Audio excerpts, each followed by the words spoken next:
Just to get started tonight, we wanted to make sure we have a town hall meeting. Some of the questions that always get asked when someone contact me, either my office, social media, what is y'all doing, you and Mayor Bibb?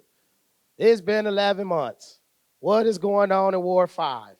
So tonight we wanted to make sure we have a town hall meeting to bring to you some answers to questions that some of you may have or some of you may heard, and just give you general updates on what's going on in the city as particular to Ward 5. And we have some guests and friends from different departments from the city who will be able to give you a general broad understanding of what's going on from their department. And then we'll be able to talk about some of the work that me and Mayor Bibb has been collaborating on. Some work he's been doing, some work I've been doing as well, and then we'll be able to have an opportunity to have a Q&A questions time for you to be able to ask questions to get more clarification on things that's going on. We do have this time slotted for everything for 1 hour. Obviously, as we break down, we will be around to answer a couple different questions that individuals may need to ask on a lower level. So therefore, it's not just so much of you rambling or us rambling back and forth with you. All right. Now, housekeeping rules. We're going to ask questions. We're going to come with respect for one another. And we're going to make sure we just treat each other with all of the respect that we need as we figure out some answers. Even if it's a tough subject, we're going to make sure we be respectful and work together. And always understand that we can get answers if we come together and work together. So to get everything started off, I definitely want to introduce the mayor, Justin Bibb, for being here so he can say a few words and then turn it over to some people from his administration. Thank you, Councilman Starr. You all might not know this, but Councilman Starr is also my fraternity brother. We are proud members of Alpha Phi Alpha Incorporated, and the best, baddest, coldest fraternity in the world, by the way. And we're going to celebrate our Founders Day this weekend, so I'm looking forward to that. But before I go through my updates and we take your questions, this work that we're doing to move our city forward does not happen without an amazing all-star team. So I want to hand it off to members of my administration to quickly introduce themselves, and then I'll do some quick updates. Marka? Marka Fields, I'm Assistant Director of City Planning Commission. Hi, I'm Bonnie Teowen. I'm the Chief Operating Officer, which consists of the airport, public works, public utilities, and capital projects. Good evening. Anthony Luke, Chief of the Cleveland Division of Fire. Good evening. Dorothy Todd, Deputy Chief, Chief of Staff. Sally Martin O'Toole, Director of Building and Housing. Okay. Well, the first topic I want to talk about is public safety. As you know, securing our city and making sure we have a safe and secure city is my number one priority as mayor and will always be my number one priority as mayor. There are a couple of challenges we were faced with when taking office on January 3rd. The first is being, how do we change the culture of our police department to attract and retain good law enforcement? So we did a couple of things. Number one, before we got into office, our officers were not allowed to have ball caps, we're not allowed to have beards or tattoos. We changed that. The other thing that we did is we worked very collaboratively with our police union to negotiate a brand new police contract to offer better pay for our officers. We got that contract done in just 4 months without going to arbitration, which is a huge deal. So we are putting in the right protocols in place to attract and retain good officers. And we're working to bring a marketing firm internally so we can do a better job of attracting those folks in our community who certainly want to be a part of our police department. The other thing you may know about is we've been very focused on making sure we have more police visibility all across the city. Last May, at my instruction, Chief Wayne Drummond instructed every single officer working the first and second shift to at least walk the beat for 1 hour a day, 1 hour a day to increase police visibility all across the city. And as we on-ramp more officers long-term, we want to do a better job of enhancing the number of hours that our officers are walking the beat all across 5 police districts in the city of Cleveland. The other thing that's important to note is above and beyond attracting and retaining good members of law enforcement. We have a broad mandate around police accountability in Cleveland. Last year, you all voted for Issue 24, which is now called Charter Section 115. And you may not know this, but Cleveland is the only city in the country that's been under 2 consecutive consent decrees with the Department of Justice. Two. And so over the last year, we've been working very closely with community activists, folks from the Department of Justice, law enforcement, the faith community, to really put together a broad-based strategy to recruit and appoint brand new members of our new police commission. And starting in the next couple of days, City Council will be interviewing our appointees to that police commission that reflect our values around justice, equity, and true accountable policing. So it's important for us to not only invest in good law enforcement, pay our cops more, but also have the right policies in place to hold them accountable when they get out of line. The other thing I want to mention is that we've been using many of the investments we've gotten from President Biden from the American Rescue Plan to do the hard work of really reimagining what policing should look like. So more funding to expand our co-responder model of policing in all 5 of our police districts. So we have more mental health professionals joining our law enforcement officers for nonviolent 911 calls. And we're exploring a care response model where social workers can also be in our community talking to residents when they have a mental health issue in our city. And we also want to look at exploring adding a mental health dispatcher to 911 so you get the right response or the right call when you call 911 all across the city. And because of this work, we've seen almost significant reductions in almost every major category of violent crime year to date since the start of the year. That's in homicides, and also felonious shootings. But we still have a long way to go. I'm gonna say that again. We still have a long way to go. And so that's why we've been working around the clock to work with our federal partners at the FBI, U.S. Marshals, and ATF to cut down on illegal guns, to get more targeted enforcements with repeat violent crime offenders, to get more folks off the street. Year to date, we've gotten nearly 2,000 guns off the street, but we need to do a better job of advocating in DC and Columbus for more effective gun laws to keep our city safe and secure long term. Secondly, on economic development. As you know, Ward 5 is home to the Opportunity Corridor. And today you may have heard that we are moving our police headquarters from Opportunity Corridor back downtown, because I believe we need to invest in more jobs in Ward 5 and really make Opportunity Corridor a jobs hub long term. That's critical. Jobs, jobs, jobs. And so we've been working very closely with many stakeholders in this room to bring back more jobs in the Opportunity Corridor. I know that Orlando Bakery is in the room. Wave, say hello. Thank you for your investment in Ward 5, by the way. We truly appreciate it. And so it's our intention to truly leverage the Opportunity Corridor as a key jobs hub for Ward 5 long term. The other thing we've been doing very critically at City Hall is really modernizing how we do economic and community development, so that when you get a permit at building and housing or community development or city planning, we truly want to have a one-stop shop long term to make Cleveland one of the easiest places in the country to do business in.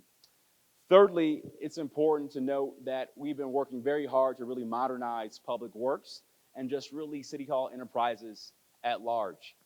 Since we took office in January, we've been working very closely to really modernize our 311 call center action line, so that when you call City Hall, you get your call returned in a quick amount of time, and you can track that call like you can track a FedEx package or an Amazon package. So we have a dedicated strike force team in my administration working to modernize that aspect of basic city services. The other thing that we've been preparing for since we took office is really modernizing how we do snow removal in the city of Cleveland, which is very, very important as we prepare for the winter season. Before we got into office, our snowplow trucks didn't have GPS maps. Now they will. That's a big improvement, by the way. We can clap for that. You can clap for that. And we have already been staffing up our snow plow winter teams. Already, we're at 90% staff, which is huge compared to only 50% at ODOT. So since July, we've been hitting the streets, trying to get folks hired so we can be really ready, prepared for the winter and ice season coming ahead. The last thing I want to mention is that Cleveland received the 8th largest amount of money from President Biden from the American Rescue Plan, over $512 million. That's about $500 million of new federal investment. And as the councilman can attest to this, I think the how is just as important as the what when it comes to how we spend this money. And so we've been working very closely with City Council to invest in the Housing for All strategy, programs like down payment assistance, access to capital for more minority developers in Cleveland, and investments around early childhood education, and also making sure we make big, bold bets to really bring back parts of our city like the east side of Cleveland moving forward. So as you can see, it's been a very busy 11 months, but we still have so much work to do. And really, the first goal of this first year has been to lay a strong, focused foundation to ensure that Cleveland can be resilient, we can be equitable and prosperous long-term as a city moving forward. So with that being said, I'll kick it back to Councilman Starr. Councilman?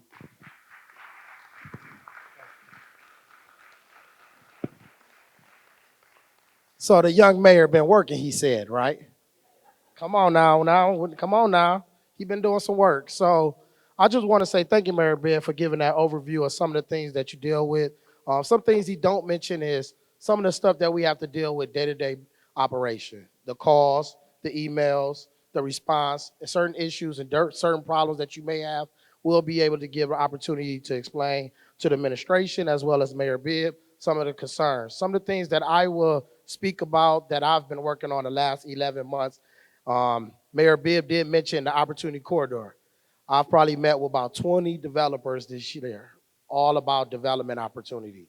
And I will stand here to attest to you that if there's not no opportunity for local businesses to get involved in a project, it's hard for me to support.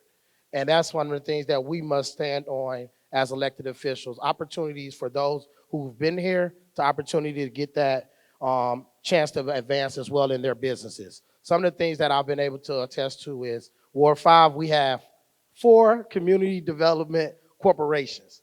So we have Savick Village Development, Burton Bell Carr.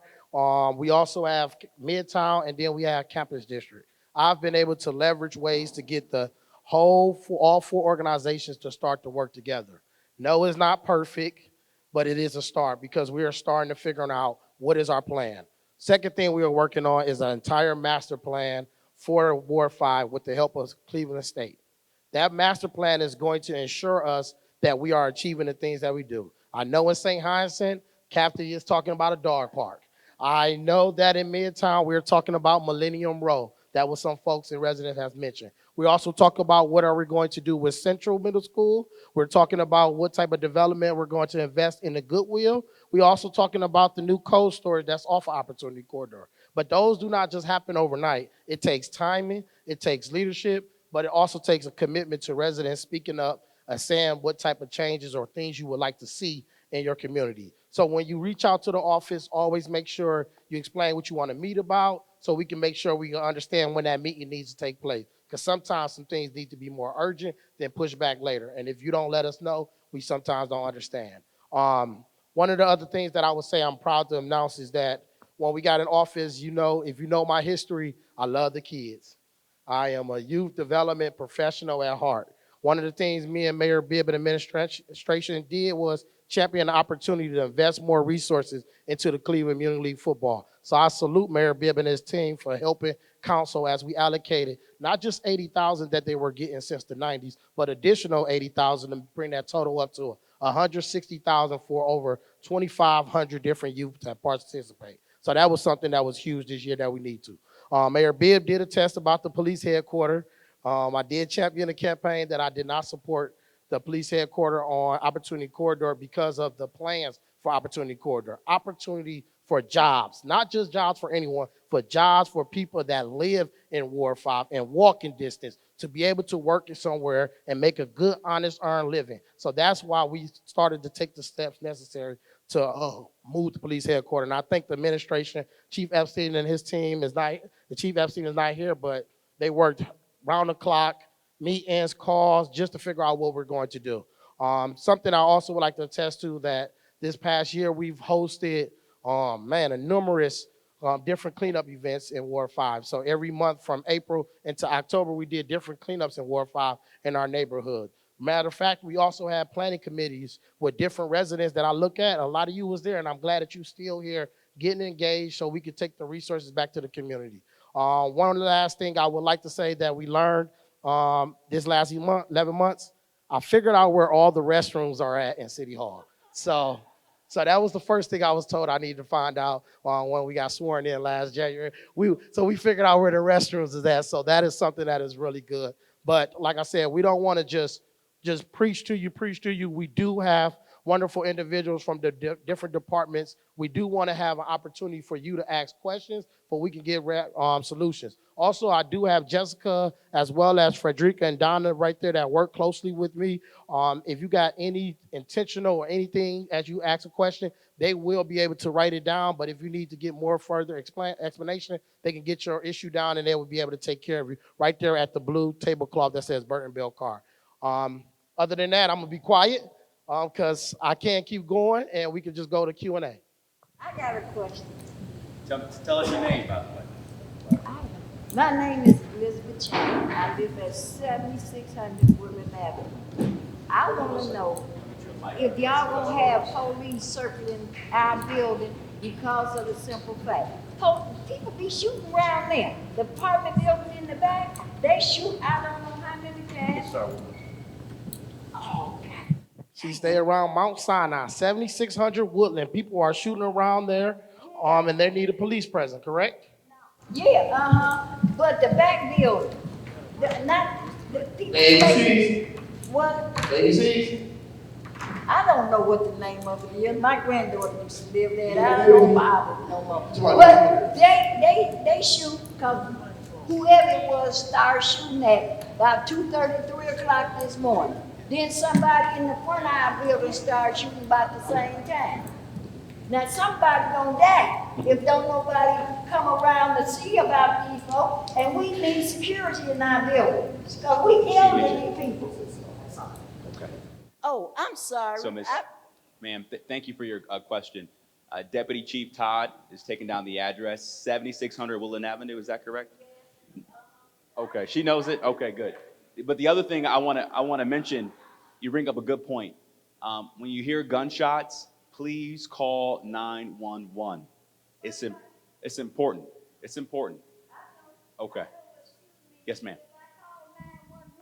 They gonna ask me where the gunshots coming from, and I if know. I tell them, Even they gonna ask me to look out my window like I'm dumb. I understand, ma'am. I know.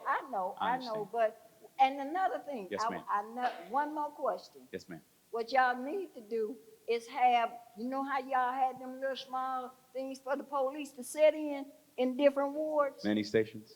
Yeah, that's what y'all need to bring back. We can take a look at that. Okay, that's all. Thank you. Thank you.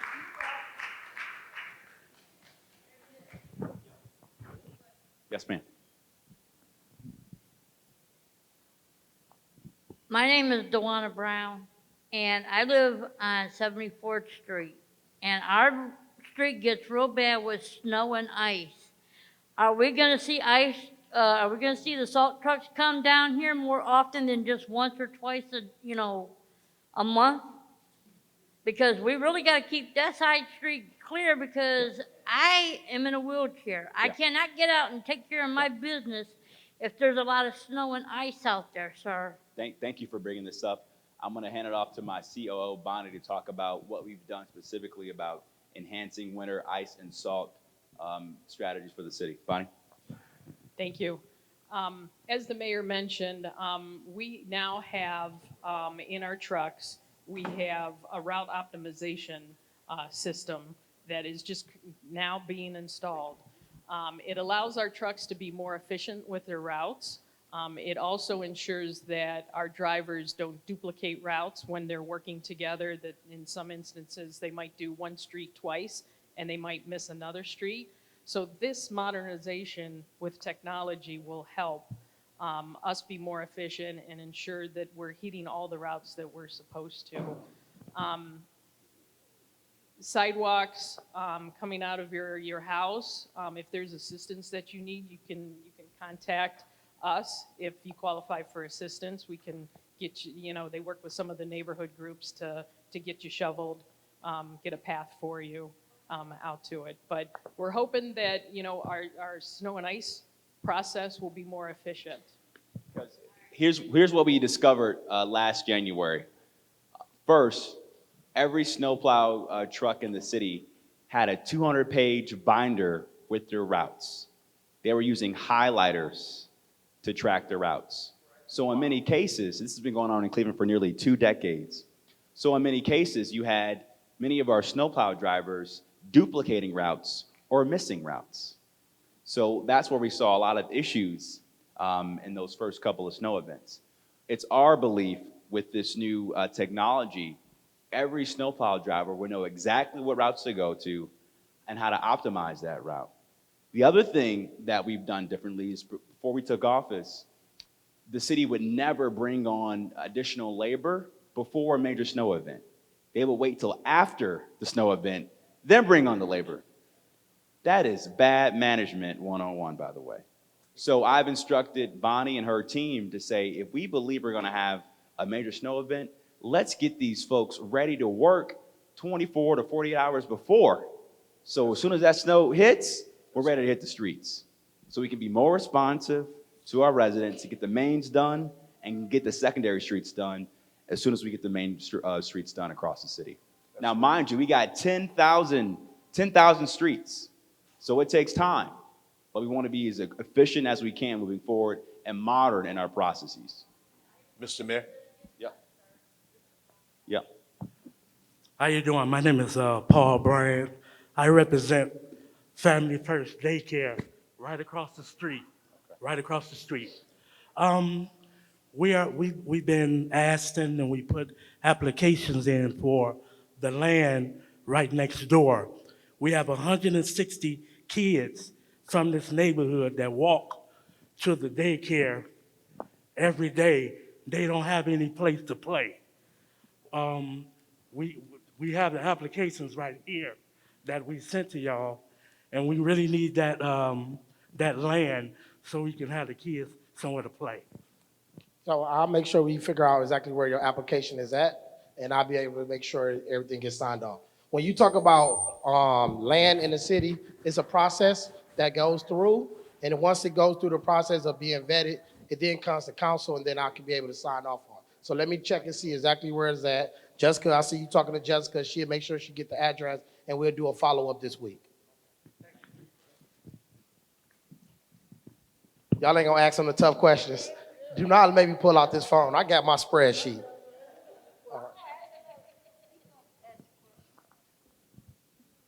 Hello, my name is Mr. Alvin McCoy, and I stay at the same building that she stays, 7600 Woodland Avenue.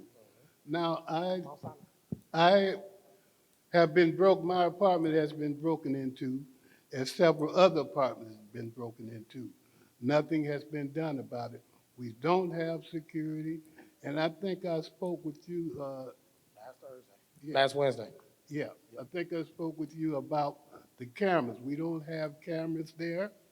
We don't have no protection. So what do? You say you love kids.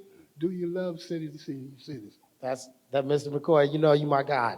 That's why he talked to me that way. So just to answer your question, we did meet on Wednesday during the holiday. I was able to take down all your concerns. I do have a meeting scheduled with Mr. Riley as well to talk about different ways we can collaborate in getting these issues addressed. I know you mentioned the break-ins. I know you mentioned it, not the lighting, but the fact that people come and go frequently in your building, especially when the management office closes. So figuring out what type of solutions we can do is something that we have to sit down together. I can't just say, hey, I got money to pay for a security guard. I can't just make that pledge to you. But what I can do is figure out what can we do to get that addressed. But we have to sit down at the table with the management company to see what we can do.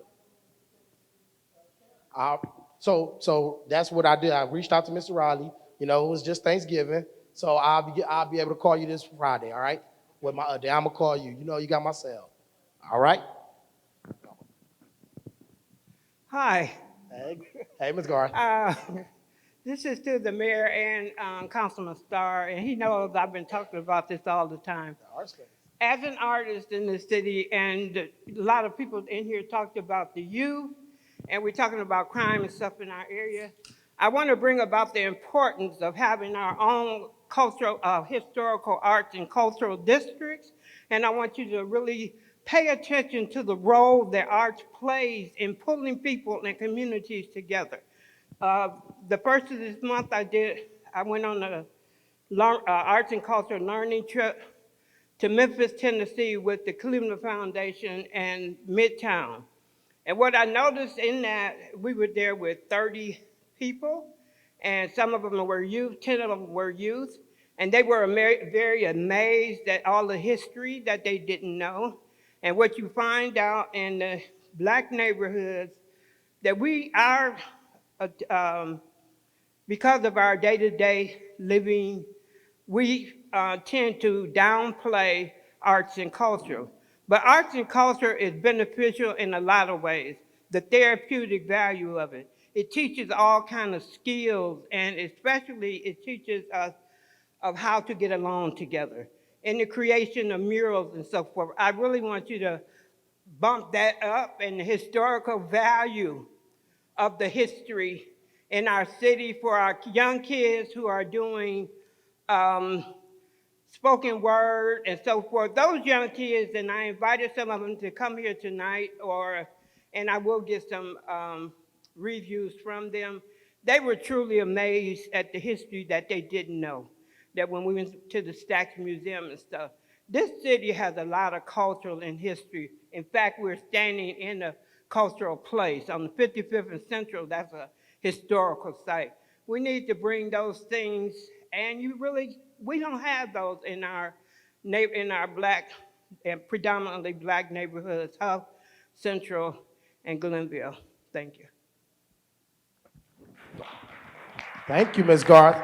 So Ms. Garth did mention that she do have a location that she does a lot of art out in the community for all ages. So what she's trying to do is bring one of those locations into Ward 5 so we can have a space to show and express ourselves through art. So Ms. Garth, we're gonna work together to figure out what's a prime location for you over here in Ward 5 as well. So I'll be working with you as well.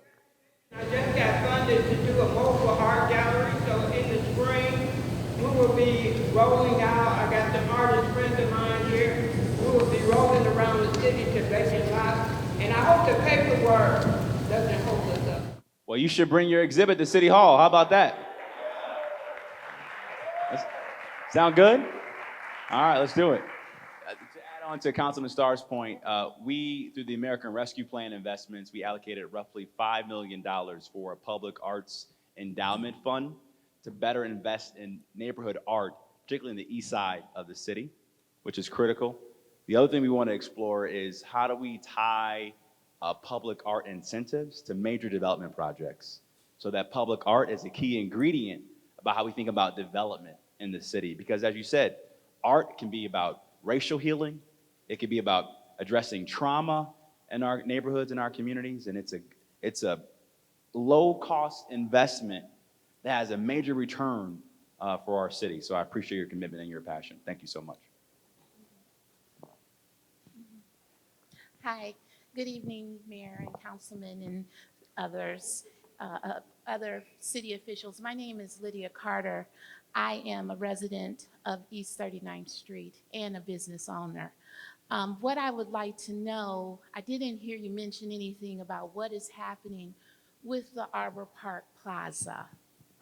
So I would like to get some insight on that. And as other residents in the surrounding area have mentioned, you know, the gunshots that we hear, even I hear, I am a cake artist in the area that people don't know about a lot. And I am home-based. And so a lot of the mornings I'm up very early and I hear a lot, and it's quite disturbing. I have lived down here for 19 years, and my husband is recently a former city employee. He just retired after 34 years of service. I would like to know what the plans are for Arbor Park, because when we first moved down here, it was just being built up, and there was Dave's Supermarket there, and now there's nothing for the residents. And as many of you know, everybody doesn't have a vehicle to travel over to the other Dave's. There's, you know, the gas station. Is that sufficient to feed a family? A lot of these folks have children to feed, and a gas station is not going to do that. Give it a round of applause first for that great in-depth question and the retirement for your husband. Tell him please stay retired. Don't get up now. You told him you can retire. But something that I definitely want to highlight is the fact that you mentioned the Arbor Park Plaza, which is owned by Burt and Bill Carr. So I've been working with Joy Johnson, the executive director, to figure out what type of grocery we're going to have. Now, when I first got in, the first thing somebody mentioned was a Save-A-Lot. I said I was at that community meeting last summer, and residents strongly said they did not want to see a Save-A-Lot go into the plaza. Second thing, you mentioned right around the time period that Arbor Park Plaza was rebuilt and renovated. It's almost over 21 years later, so we know we need a new roof. So the whole entire plaza needs some additional support and funding. One of the number one things we have to do is get a grocery store to anchor that plaza. I know we could put all type of other different retail inside that business, but if you don't have a good grocer who's going to provide full service and good quality food, it means we're going to just be back at square one and we just put any grocery. So right now, one of my number one goals through the first quarter of the year is figuring out how we get that grocery there. Now, me and Chief Epstein have sat down with Burt and Bill Carr 3 times this year with 3 different options. Some people were trying to overprice a lot of their different foods and was not willing to break or come down. So we're really, really working and trying to get some RFPs out so we can figure out who wants to come in to the plaza. Second thing we got to put more economics into the plaza so it could be an upkeep. I too have a problem with the 40th gas station, and I would turn to Commander Butler and figure out how do we just solve all the problems. A lot of people have been killed outside of that gas station. A lot of activity is going on in that gas station as recent as this past weekend when I was riding by about 10 p.m. Now, one of the things that we have to deal with is we don't have nothing right now in place of there, but we also cannot just have that violence going on in the neighborhood. So coming aggressively with an approach and a plan to figure out strategically how we can get a grocer in there will be key for the plaza, and working with Commander Todd Malcolm Butler, I'm sorry, she's not at third, Commander Malcolm Butler over at 3rd District, so we can figure out solutions for the gas station as well as coming up with a strategic plan so we can figure out where the funding at to support bringing a grocer in Ward 5. And I know that's something Mayor Bibb agree on as well. A couple points I want to add on to Councilman Starr's point, and then I want to have Deputy Chief Todd talk about some work we're doing on gun intelligence, gun technology, and how we cut down on proliferation of guns in the city. If we can incentivize big shiny buildings and stadiums in Cleveland, for damn sure we can incentivize grocery stores to come to the city of Cleveland, by the way. I know that's right. Right. So this is about not just food access, but also food justice.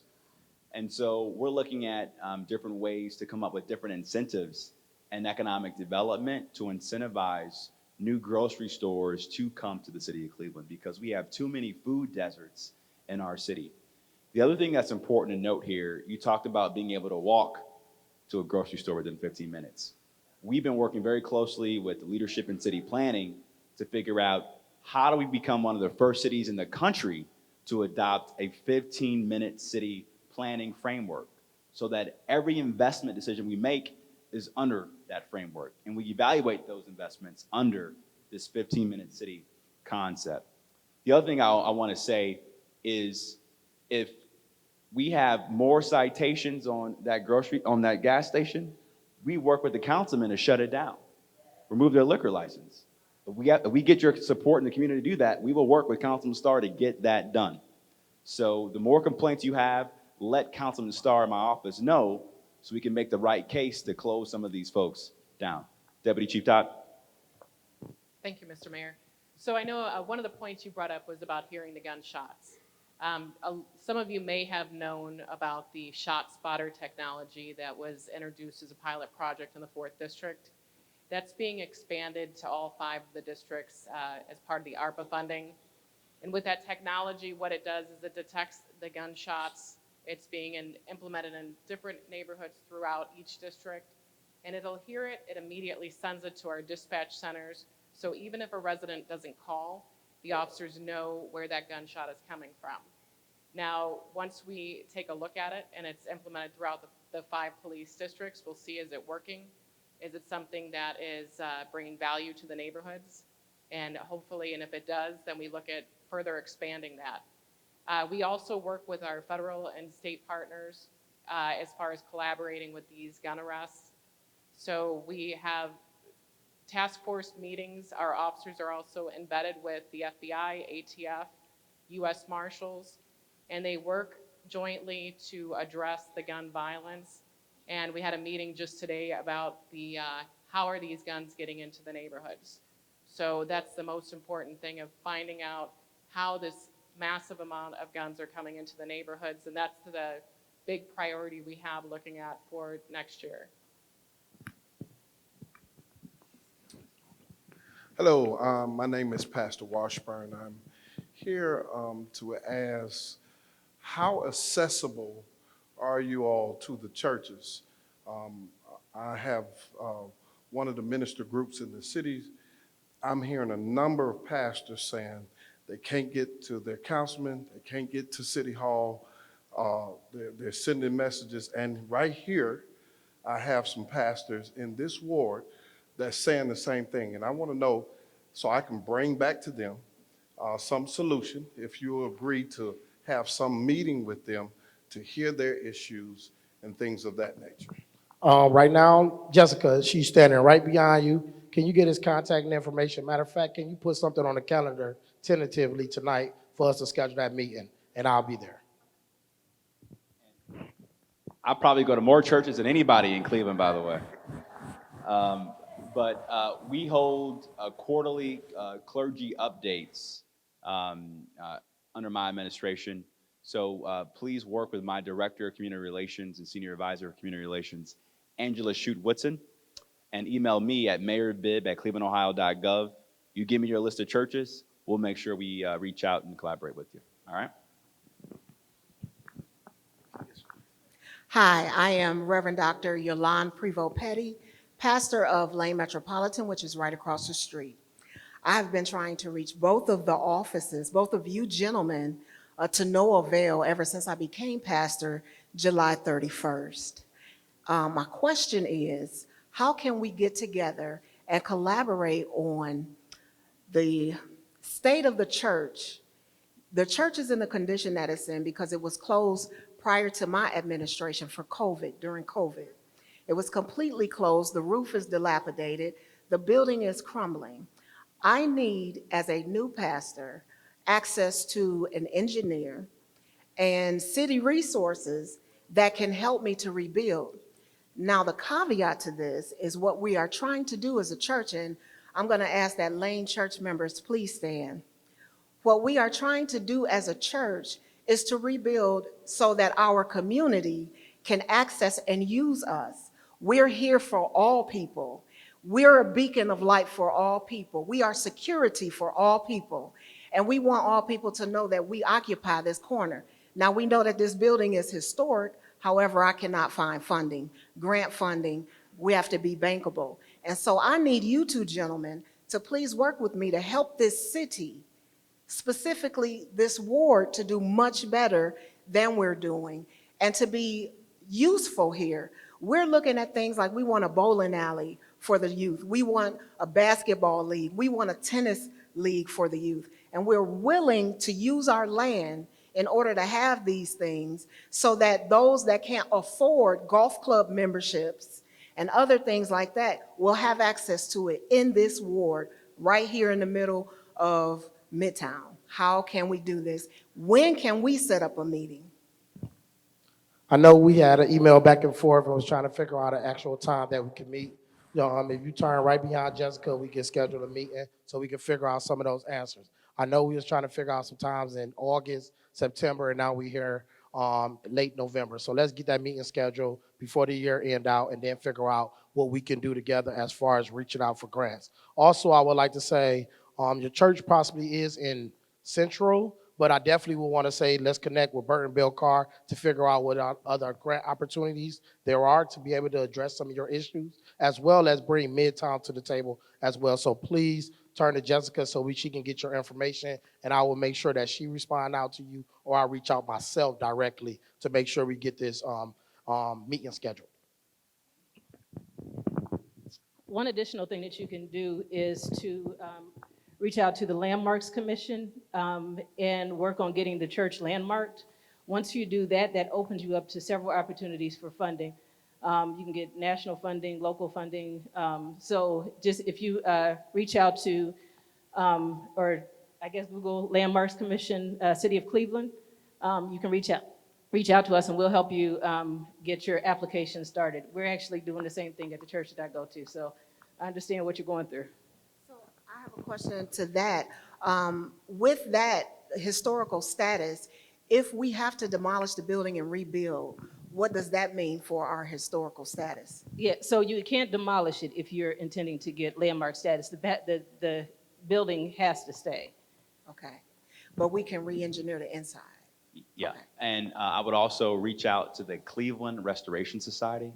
They have a special initiative restoring historic Black churches in Cleveland, right on Prospect. So East Mount Zion, Reverend Brian Cash has done the same thing at East Mount Zion at the Cleveland Clinic. So there's a lot of other members of clergy you can work with to figure out what's the right strategy and how you can incorporate some of those best practices, okay?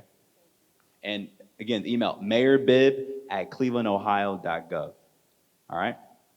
Okay. How y'all doing? I know the conversation a lot has been about gun violence, right? Across the city, abroad. And I was just wondering, part of the solution for sure would be like exposure trips. And I know a lot of the city recs and even a lot of churches in the community have access to these vans that's just idle and just sitting there. Me having a community program myself and working with a lot of other community organizations was just curious to know, is it possible if the city could donate some vans that's just sitting at these rec centers idle? And another thing that I noticed is that the last meeting that I was at, we was talking about gun violence as well. And we was talking about the rec centers being utilized. Young people are not really utilizing the recs like they used to because they spaces for the elders now. And it's like the elders have taken over the rec centers.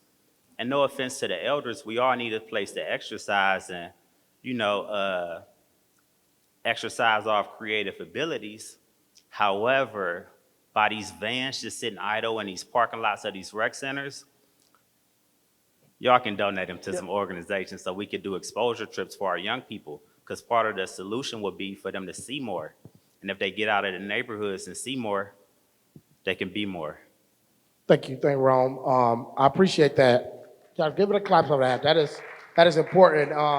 One thing I can say to you is that from over here in Central Neighborhood, Gerald Terry and Bill Reynolds, they have 2 vans at each rec center. Everyone who has reached out to my office needing assistance to go anywhere from the Renegades football program, the Garden Valley, a couple different other organizations, they have been able to take them anywhere they need to play. Let's get a proposal together, figure out where you're trying to go so we can make sure transportation is not an option. Not an issue at all. So that's something we can do. Also, I was at that meeting with you for the prevention intervention program. I was supposed to go to a trip tonight, but we had a town hall today to figure out what we're going to do on the proactive front end to figure out what we can do with the gun violence that is happening with the young folks in our neighborhood. So I'm with you rolling up our sleeves to figure out what's the city-wide plan is going to be, which is something that is crucial for us to have success. Hi, I'm Angela Caldwell. I'm from Central Commons, and I'm the president, excuse me, of the Homeowners Association. A couple of things. One is traffic. I've noticed that even when you're driving down the street, folks is driving past you doing 100 miles an hour. But however, in our neighborhood, we've had like 3 bad accidents of people just flying around and hitting trees, almost hit somebody's house. And we've never really had a problem. We had this like roundabout in the middle of the street. Normally people would hit that, but now they just flying past. And the second thing is that I've been there, our development has been there 28 years. And I've never seen building and housing, and I know a little bit about that, ever come down there. We are pretty new, well, 28, 9 years old, so we having some issues. And I don't understand why, even though I probably get written up for some stuff, but that's okay. Because we need to protect our communities. And so on one hand, most of the people are doing okay, but we got some houses that are horrible. We got one house that they breeding dogs in there. Now, we are homeowners association, but we don't have that kind of money to hire attorneys to deal with that kind of stuff and making people fix up their houses. So we need some help.